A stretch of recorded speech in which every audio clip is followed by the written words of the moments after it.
It's time for the 8-Minute Devotion. The 8-Minute Devotion is a daily message that fills you with hope and encouragement from the Word of God. Here's your host, Pastor Cameron Walcott. Well, hello, friends, and welcome back to the 8-Minute Devotion. So glad that you've chosen to join us for today's episode. So glad that you can watch, you can listen, and that we can share the Word of God together. And we're in Romans 9. Again, Romans 9 is all about the election of God. Romans 9 to Romans 11, and it gets into why God chooses some for salvation and some are not chosen. And our theme these few days has been that God does not choose based on just a random heavenly lottery, but it's based in the foreknowledge of God. God sees those who will have faith.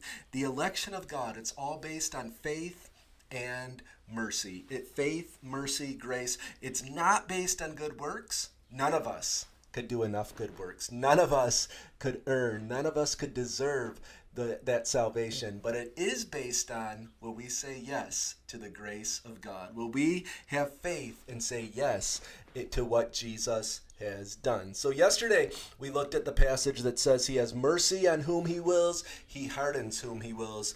Today is a similar theme. Today we'll look at this theme of vessels of mercy and vessels of wrath. Vessels of mercy and vessels of wrath. Romans 9:22 until verse 24. This is what it says.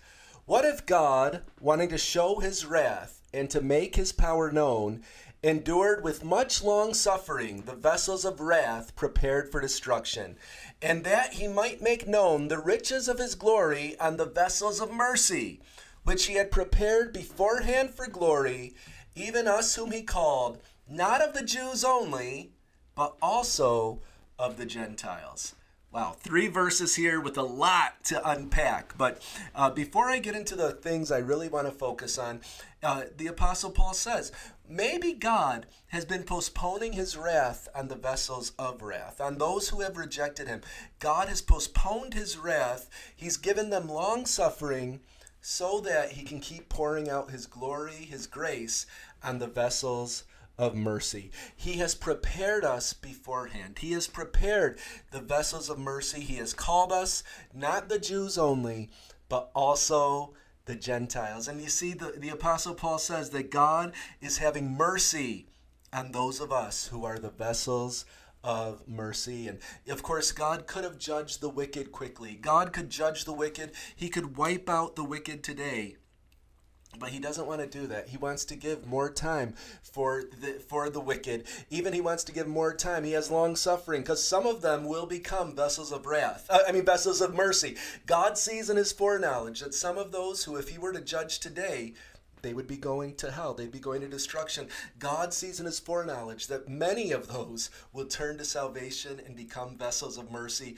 God is willing to have long suffering. What an amazing God. You know, if he had just quickly judged the whole world as they deserved, none of us would be saved. But God has long suffering on the vessels of wrath so that he can keep glorifying the vessels of mercy, so he can keep saving the vessels of mercy.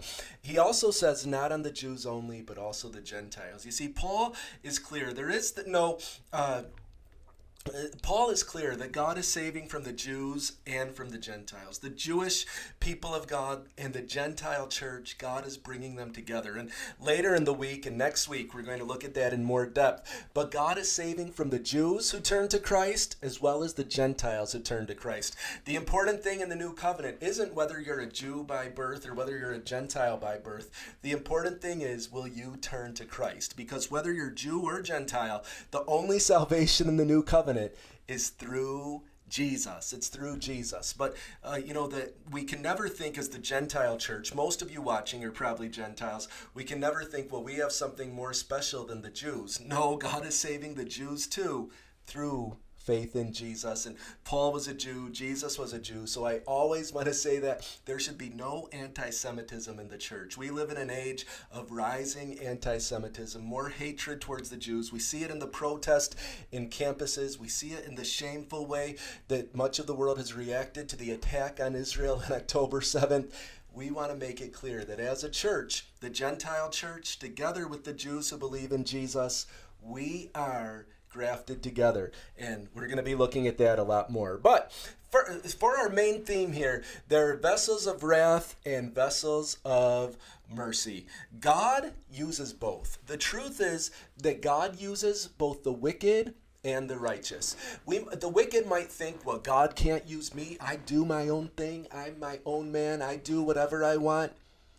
But if they think that, they are foolish, because ultimately God is using the vessels of wrath even for his own purposes, and ultimately even for his own glory.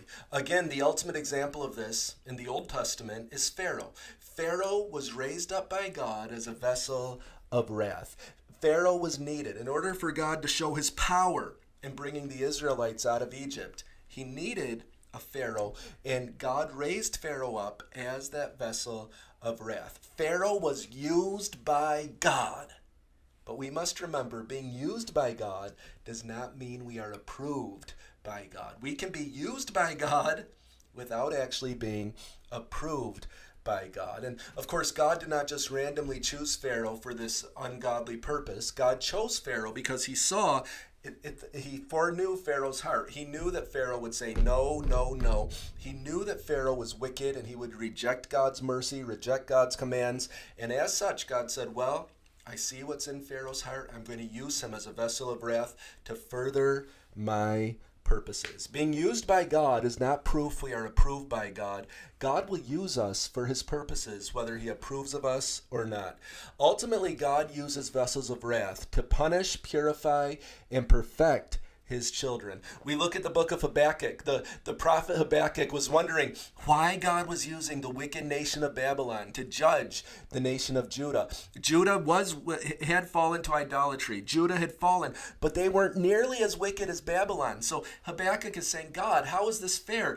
Yes, we have sinned, but you're using the more sinful to punish us. But see, that's how God is. He uses the vessels of wrath to purify the vessels of mercy. In your life, God will use difficult people to prepare you, to shape you, to refine you. But hey, remember this, you don't ever want to be the vessel of wrath. God uses them, but you don't want to be used in that way. You want to be a vessel of mercy. You want to bring people the mercy of God, the love of God, the grace of God. And you may bring correction, but you bring it in a loving and a kind way. God does use the wicked to refine the righteous, but that doesn't mean you should say, cool, so now I can be wicked. No, you should say, God, make me righteous. Let me receive your mercy. Give me a heart of faith. Give me a heart that says yes to you. I want to function as a blessing in the life of others, not as a thorn. God, use me as a vessel of mercy. And if our hearts are set towards mercy and faith, God will do that in our lives. Thank you for watching and listening. We'll be back tomorrow on the 8 Minute. Thank you for listening to the 8-Minute Devotion. Please subscribe, rate, and review the podcast wherever you listen to or watch it. And email us at the8minutedevotion@gmail.com with any questions or comments. May God bless you